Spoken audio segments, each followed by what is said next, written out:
So just gather the mind in the dantian.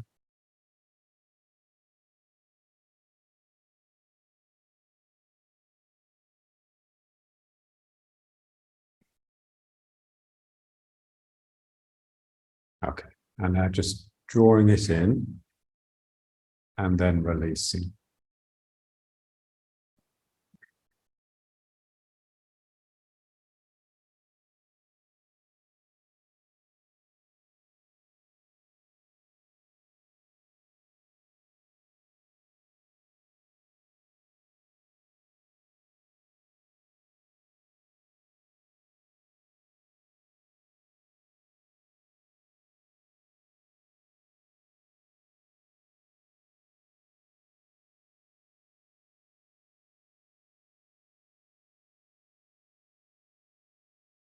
So just feeling the muscles in the belly, the muscles in the back.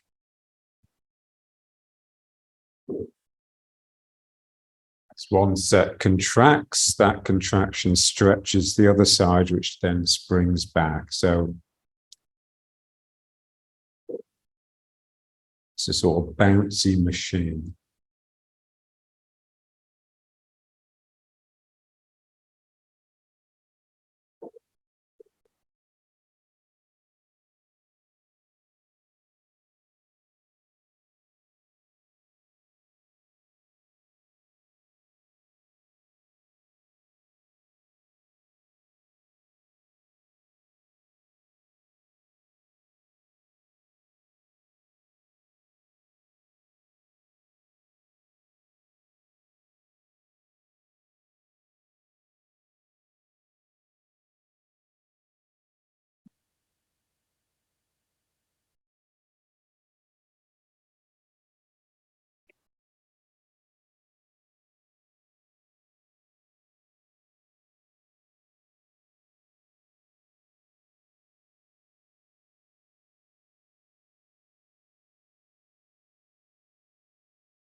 And then when you feel like it, just get the reverse breathing going. So breathing in as you pull in, and then out as you go out. So everything in the belly region is contracting as you breathe in. So the two diaphragms are pulling towards each other, and the belly is moving towards the spine. So the internal pressure in your abdomen really increases on the in-breath, on the sucking in, and then it reduces here.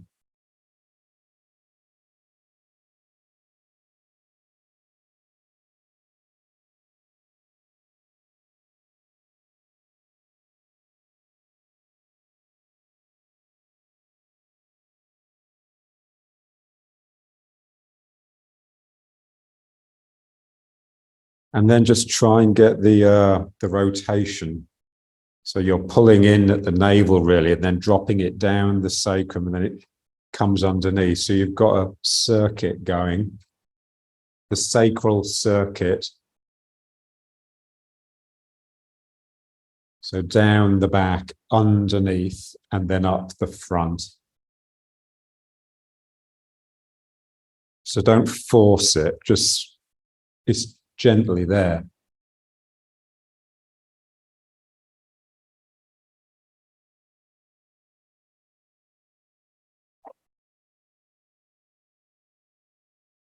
And then let's just alternate them now.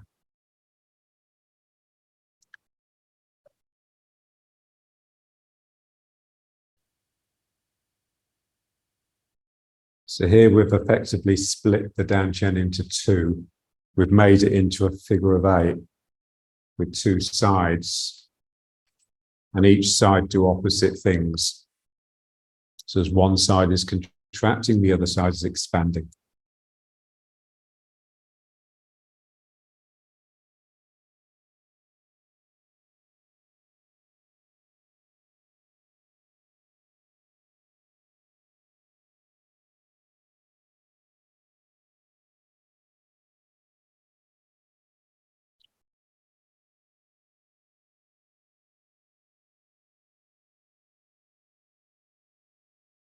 So the dantian splits into a figure of 8,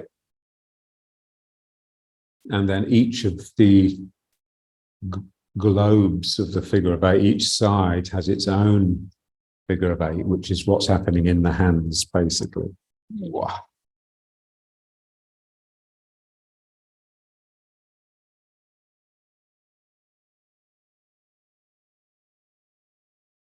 So it's what John called the principle of proliferation. So the 1 becomes 2, the 2 becomes 4, and so on.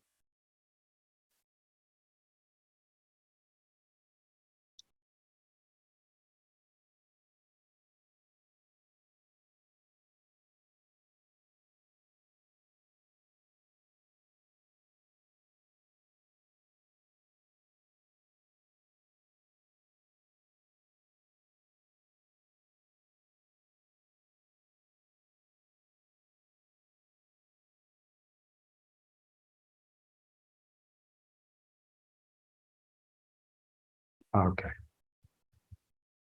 And now let's just try a bit with the stick, just for the midriff.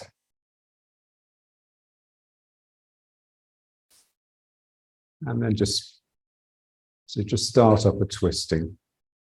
Again, just start off really gentle.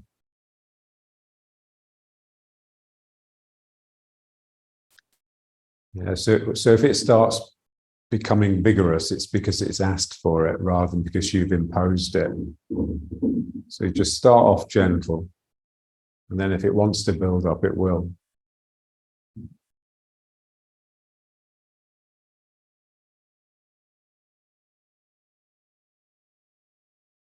And again, feel the two sides. The one side is contracting, the other side is being stretched.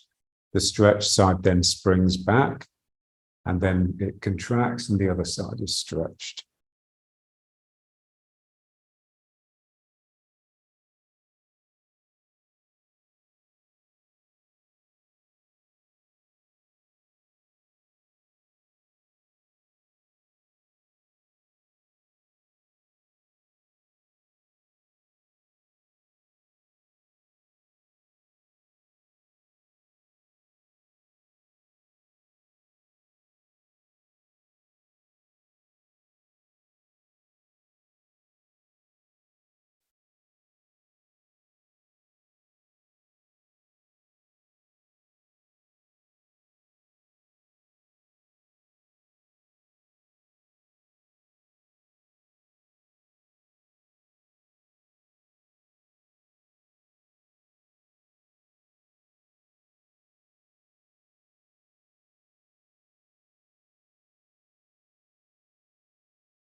Yeah, so we think of this as being like two phases, turning to the right and turning to the left.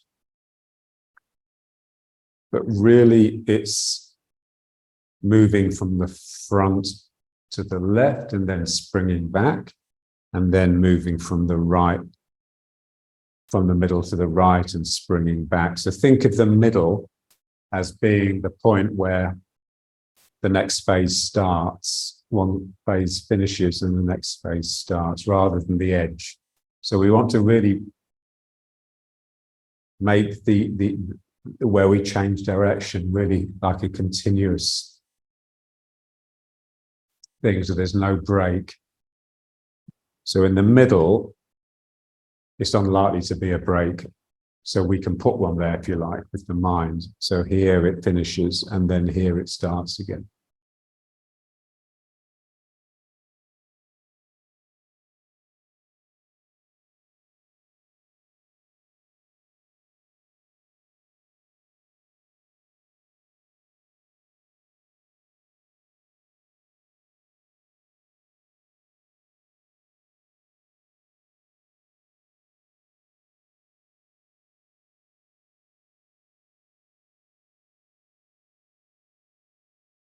And then just a few tilting.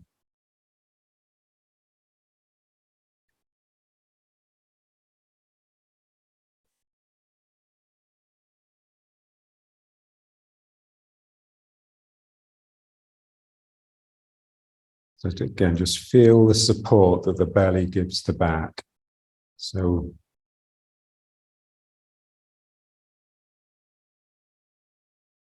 the belly's always contracting and pulling in.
Okay.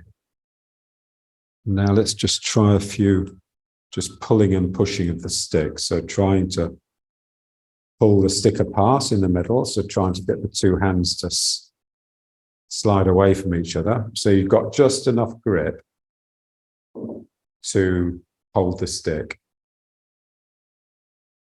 And you can just pull really, really gently. So there's hardly anything there. And just feel this is like an expansion, like a cheering up.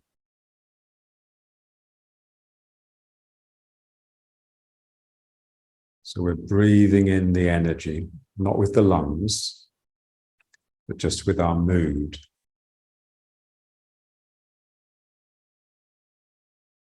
Things are looking up.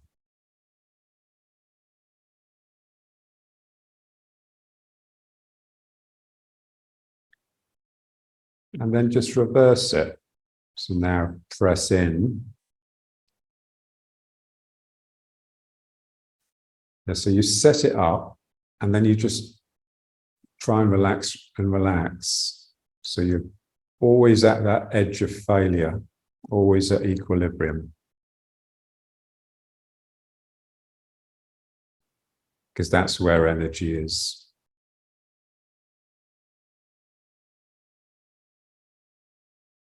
And this would be the deflation phase, so the depressive phase, the relaxing, emptying. And then you just reverse it again.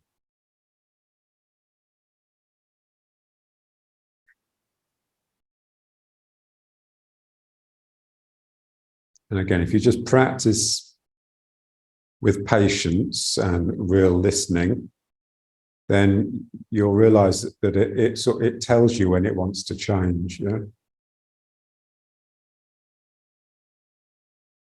And then you just press away.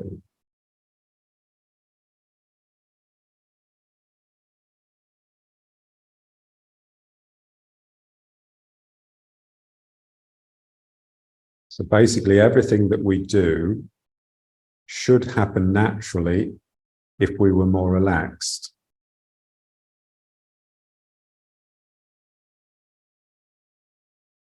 And then it changes into a fog.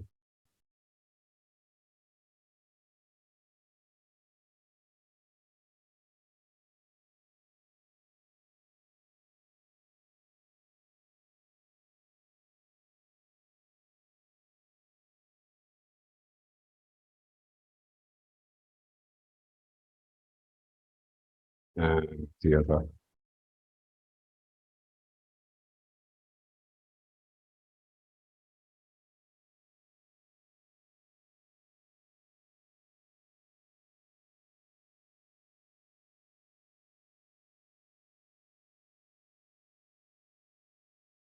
And one more pulling.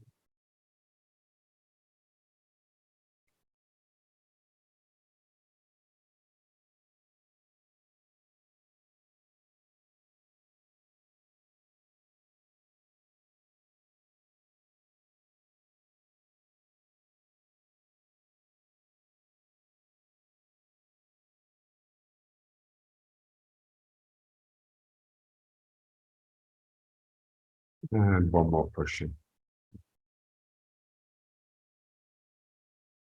With the pushing one, don't take it all the way. So just go back to neutral. And then we'll just do a little bit of this one, just opening the shoulders.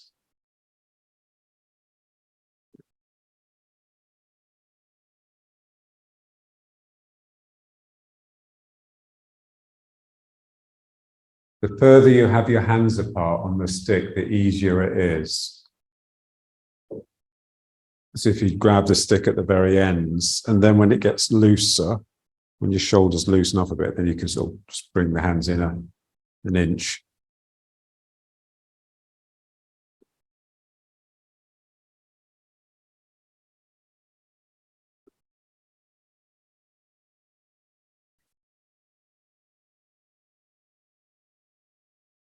And again, just try and feel the back and the belly controlling the stick. So here, to bring the stick up, I tighten the back muscles so my chest rises up. And then to pull the stick over the top and down, I tighten the belly muscles. I don't want the stick just to fall with gravity. I want to really move it. So now the back. And then again here, the belly muscles tighten to bring the stick down the back. And then the back. And then the belly muscles.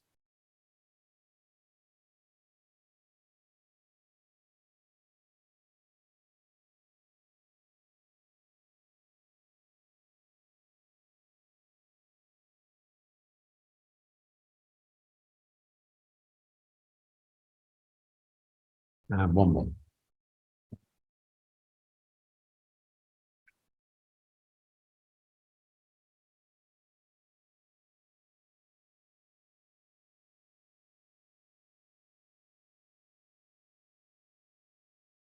Okay, so let's stand up.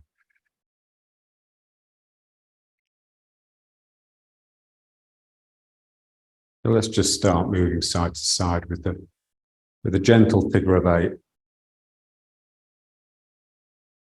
Yeah, so the figure of 8 is just so useful. So just feel how the weight goes into and through the foot, really. So I go into the heel and then around the outside edge of the foot, through the toes to the big toe, and then this foot. So this is in the form all the way through, apart from when we step backwards.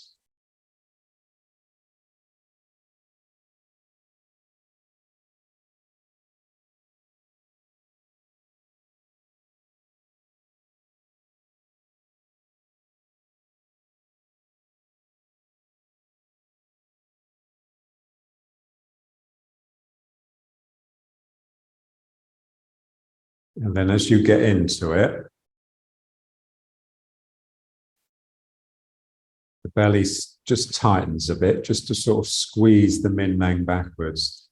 And then you can get the buttocks drooping. So the figure of 8 drooping down the back of the leg, coming under the ground and then coming up the front of the leg.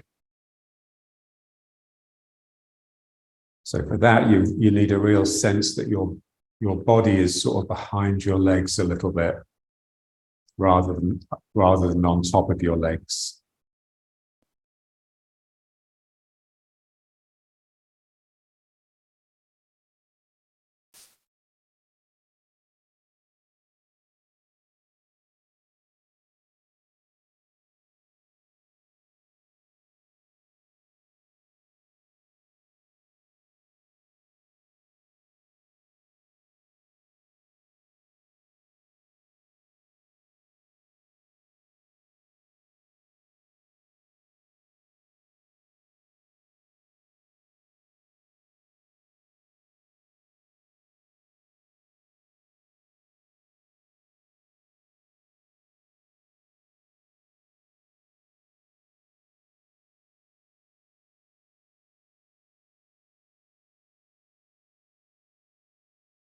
Yeah, so there's almost a sense that you could reach down and pick something up off the floor. But that really requires the lower back to bow backwards.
And now just standing in riding horse.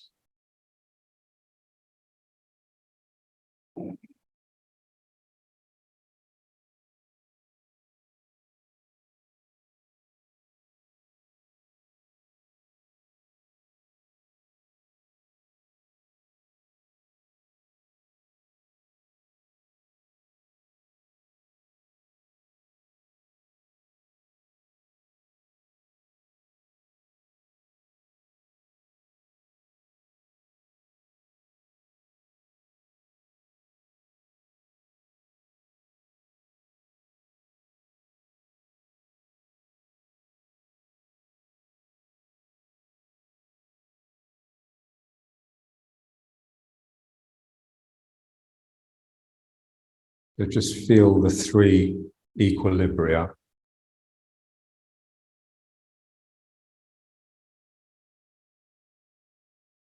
So the central equilibrium, which is the down and the up equilibrating.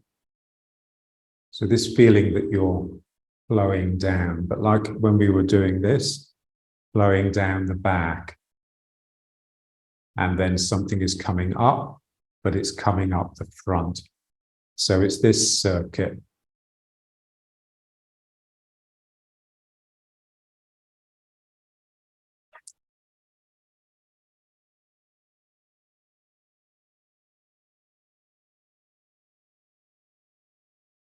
Okay, so we can just work on that a little bit more, with a bit more intensity, by just come onto the toes. So just coming off the heels, you can just be very slight. And then what that will tend to do when you bring the heels up, it will tend to stick the bum out a bit, and then just relax the sacrum down through that. So you're still sinking down your back. It's just that you're no longer on your heels. So you're having to just drain the energy down into the ball of the foot and let it root down there. And it's just a bit more shaky, trembly. This is much more like what an equilibrium really feels like. It's not stable. It's dangerously unstable. So something in my mind can just remain calm and collected. And then I sink back into the heels and now just feel the drain down the back through the heels. So this is what we're looking for now. And that just naturally sort of curves under. It has a natural sweep under the ground. And then coming onto the toes again. So when you come onto the toes, it will tend to make this circuit happen. So we just want to just allow that as you bring the heels up, but then settle back down into the sacrum and down.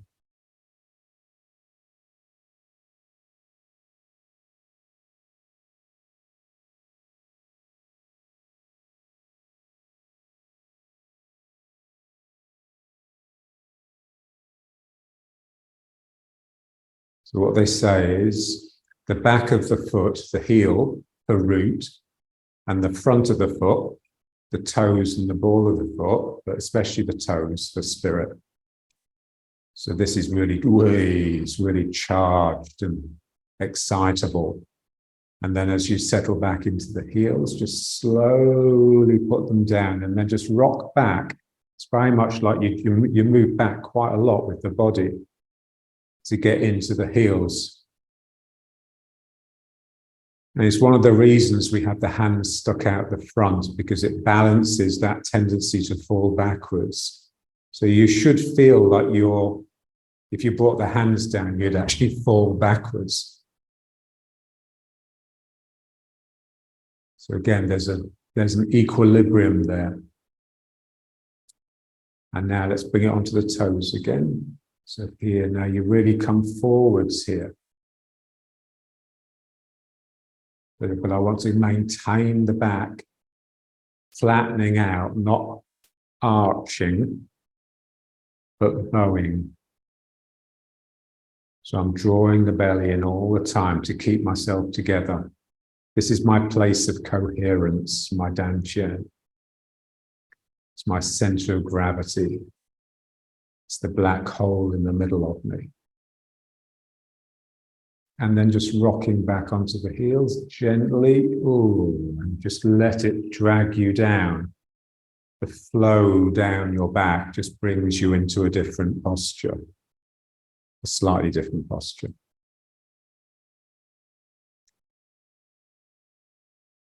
And then one more, just coming onto the toes, off the heels.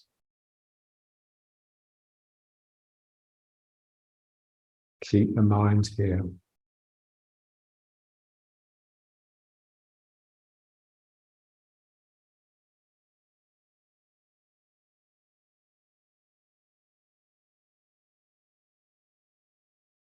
Yeah, so really your quiet mind is your dantian. I was teaching someone yesterday, she said, I've just got no feeling for my dantian. Yeah. I thought, yeah, it's because you're noisy. So when this is what John always used to say, when you get some internal quiet, you just naturally settle here. And then you feel it as like a sense, like a thing. Because physically there's nothing there. I mean, it's not as though there's a bone there or a joint or something. And then just if you can control that descent, that heels going down, rather than just letting them flop down or bang down.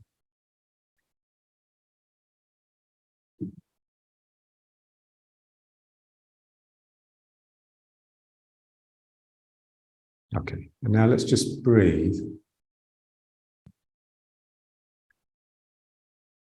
And we just want to sort of just really get the circuit going. So the circuit that we had going in the sacral area, the sacral circuit, we now just want to bring it down and include the feet.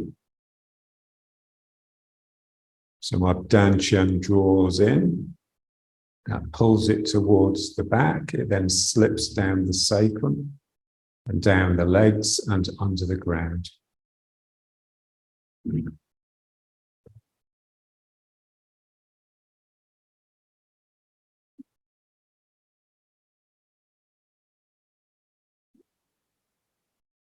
And just feel it. It's like a really magical place, the sacrum, because it's where the one becomes two. So it's a triangle. So I pull into this one place, and then as it descends, it splits down the two legs. And then as it splits down the two legs, there's always a sort of twisty, turny action. And that's the equilibrium between the two sides, between the left side and the right side.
Okay.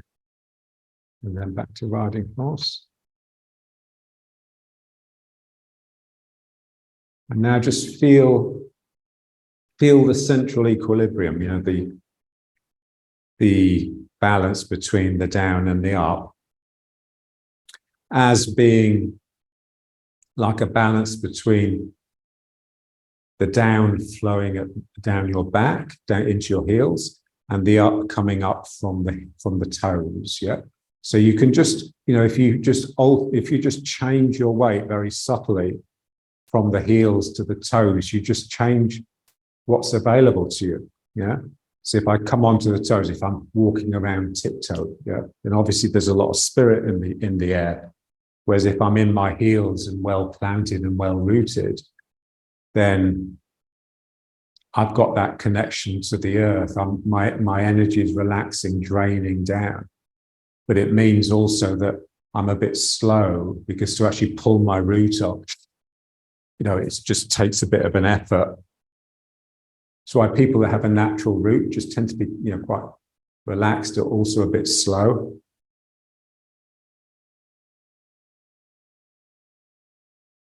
So you just want to feel the difference between the two energies that we're equilibrating.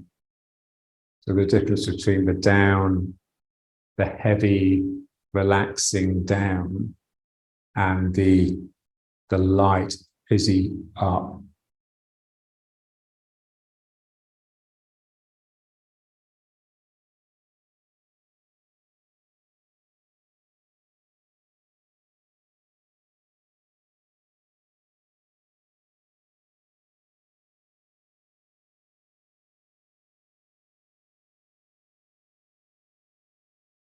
Okay. And now the equilibrium between the left side and the right side.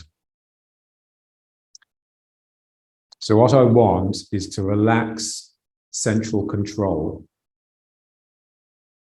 So I just want to let my body's wisdom and knowledge come to the fore, and just let my own cleverness, my own ego, just relax away.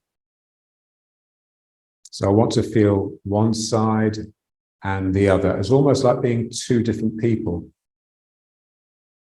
And riding horse is wider in the feet than the shoulders. So what that does, it splits you apart, because my left side is trying to flow down here, and my right side is trying to flow down here. So if I just really, really relax, then there's a sense of a rift opening up in the middle of my body. And it is almost like they have two different personalities. And then they're sort of they're both on the ground. So if I then want to do something that's coordinated and capable and well done with my body, these two sides really have to listen to each other and cooperate, because I've relaxed that central controller that tells my body what to do. So what we want to do is just feel this play. There's always tension between them. They never let go of each other, obviously, otherwise I'm not sure what would happen. But they're not so clutched together that they sort of cripple each other, yeah? So we work with this equilibrium, with the turning, so just getting them moving against each other and just becoming more different. So as I turn one side, I acquire a front foot and I acquire a back foot, which I didn't have before. So now the feet are more different.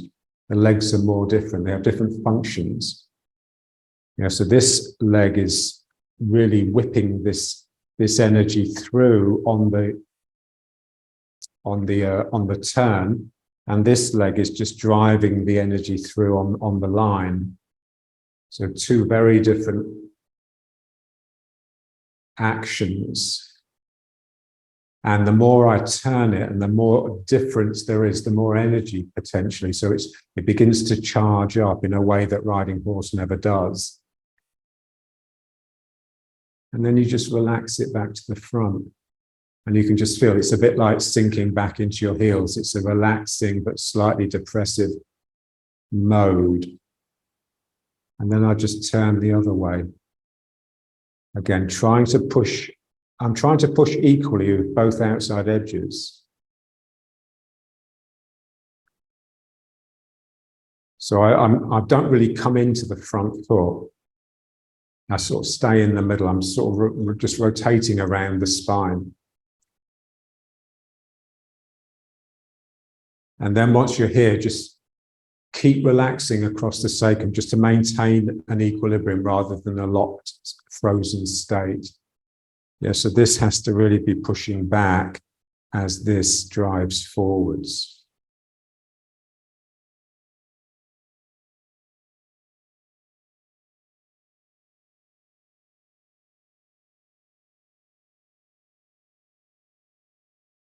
And then just relax it back to the front.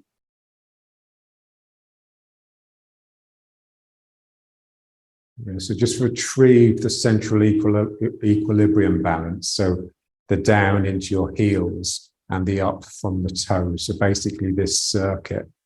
So that's there all the time. I mean, they're all there all the time, but this is more active, if you like, the equilibrium between the two sides, because it's what enables you to move your legs.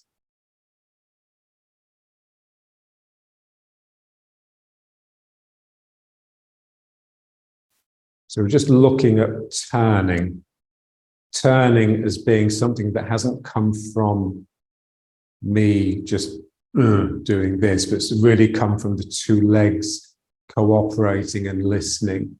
All the time they're making tiny micro adjustments to accommodate the other. And just to create this, it's like two people having to really join forces to manage some sort of project. There's always the temptation for one person to take over and the other person just to follow them. But to be really, when you're running the three-legged race with two legs tied together, you've got to really cooperate, otherwise you just tumble. So it's a bit like that, really. And just all the time. So basically what we're after is a responsiveness on the turn rather than a responsiveness on the bounce, which is, we never really do that in Tai Chi. It's always this sort of twisting.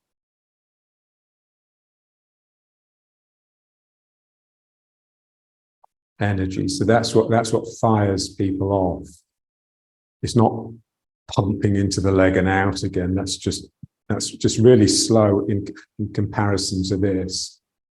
Now, this is more like a sort of shudder, and then just relax it back to the front. And again, just retrieve. You'll notice, that the back always wants to sway, always wants to arch, and we're just trying to get it to just bow. And we want it to bow, not because we've imposed this sort of unnatural state, but because when you withdraw the mind and quieten down inside, then it naturally does that. So now just turning the other way again, and just feel that responsiveness. So, ooh, it can just bow.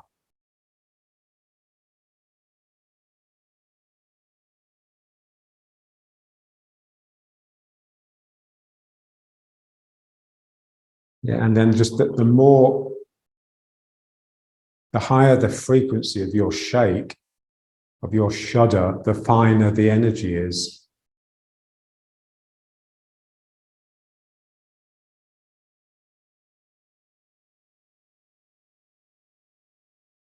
Yeah, it's like, in sort of electromagnetic, that the intensity of the energy is a function of the frequency rather than the amplitude. Yeah. And so,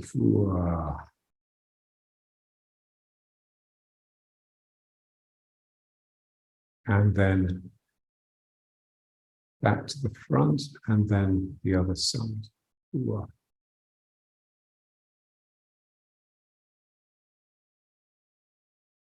Yeah, so this is very important in the form. So a sense that when you come into the front foot, you don't relax into the front foot. You don't fall into it and settle there. It's really high energy. It's really charged. And it's always wanting to pull back to getting the 2 feet basically the same.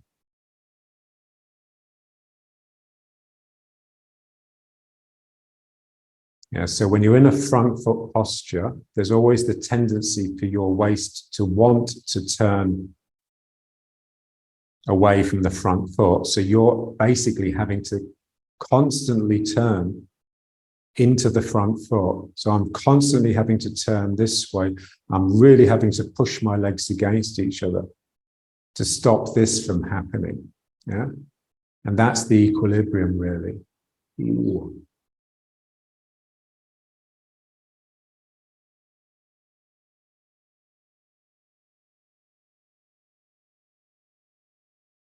Okay.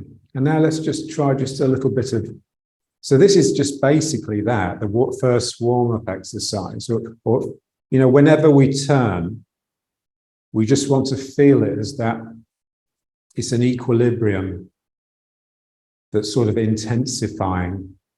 The more it twists to the side, the more intense it becomes. And then it just relaxes back to the front, and then it becomes more intense again, the other side. So this is the excitable, and this is the depressing. This is becoming excitable again.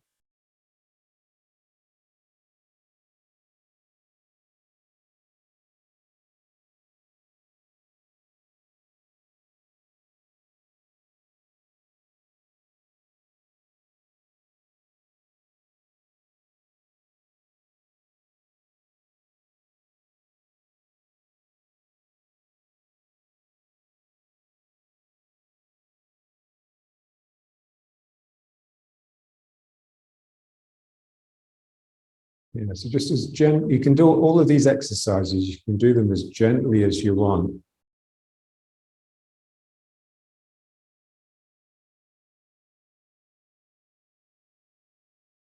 So always the sense that this area, the area of your hips and your sacrum, your lower back, is sort of always expanding.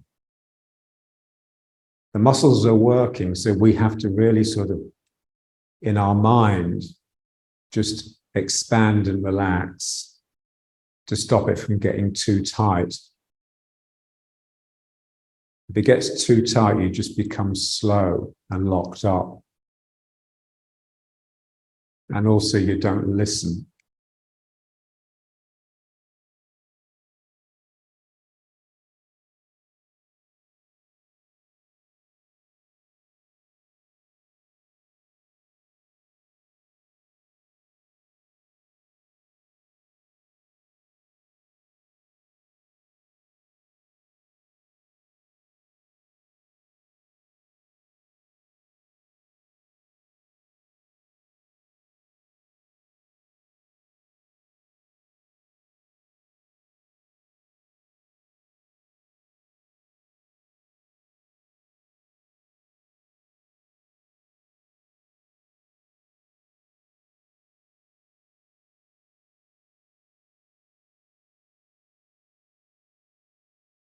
And just feel the energy. It's like you've got all these ribbons hanging off you, and they're just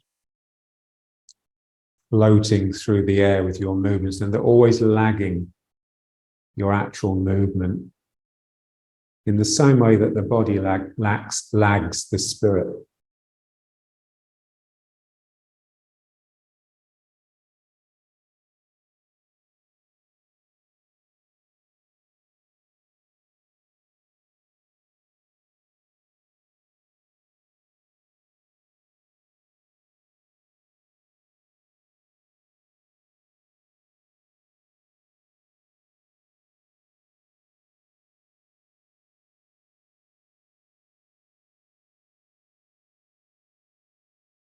Okay, so let's just bring it back to riding horse.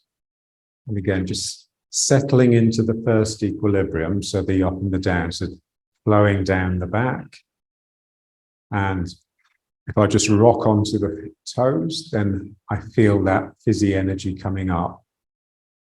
So I'm just playing with my weight, really, just to maintain a feeling for both. So you can, I'm sure if you looked at an equilibrium in real slow motion, you'd see it is basically an oscillation. And then just feeling the 2 feet.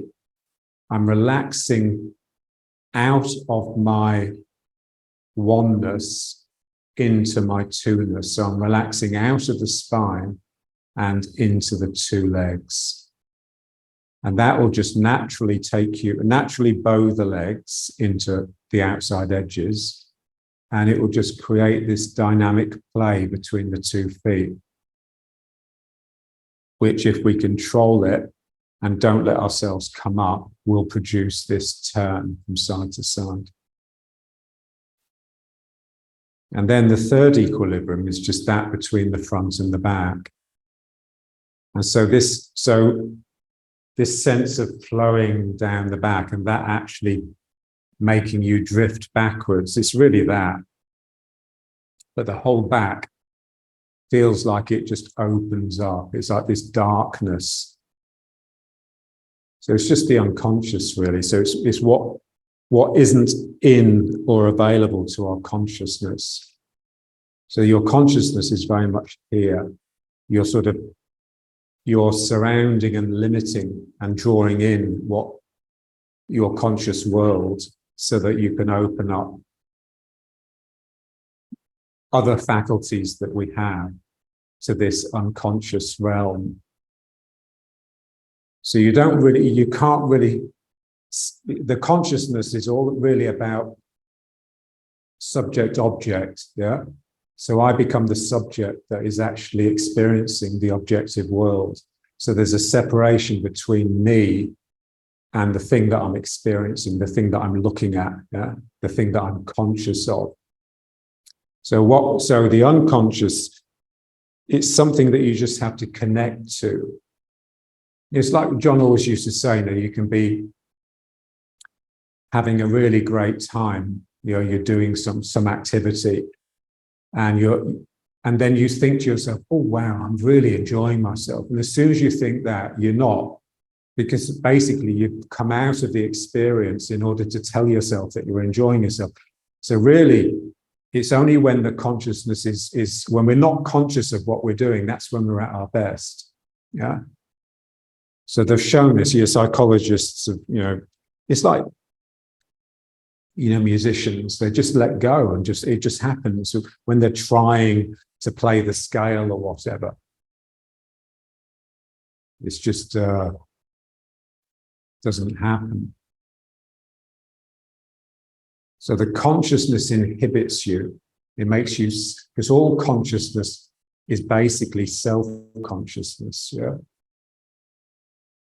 If there wasn't the self, then consciousness would be given a different name, really. It would be a completely different thing.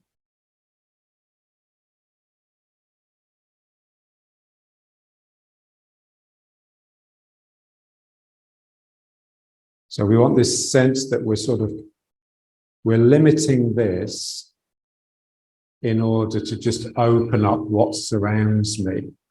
So the image I always think of is like the hunter that's just sort of crouched around the campfire in the wilderness, And from a distance, all you see is this glow. You don't see him.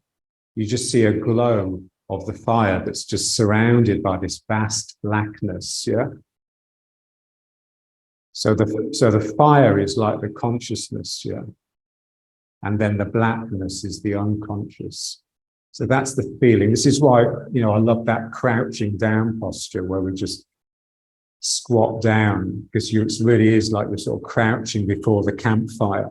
You're really limiting yourself so that your big self, yourself with a capital S, can come out.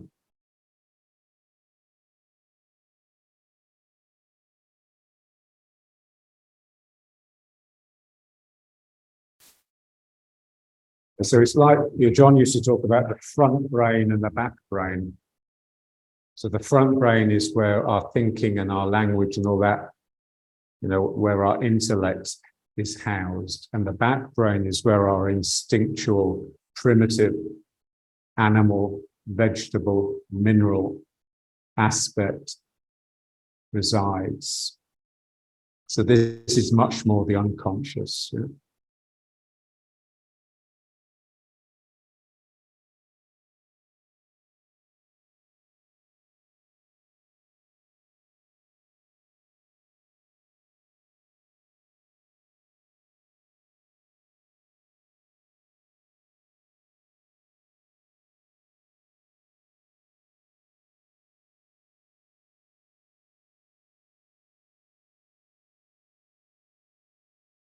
Okay, so let's just bring it up and finish.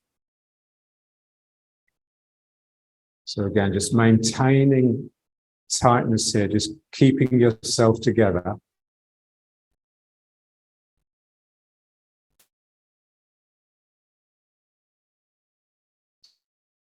So it's the Dan Chen really, but all of the centers really, they all sort of tighten and withdraw, and that controls that conscious element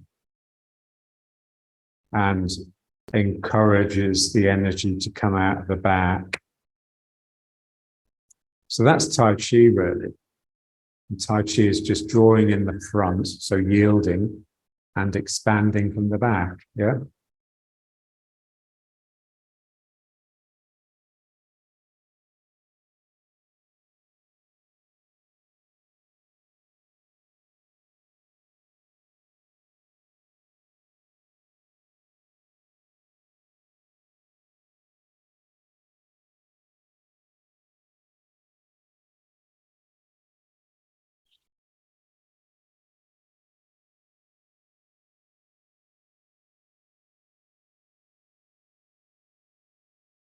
Okay, so let's leave it there.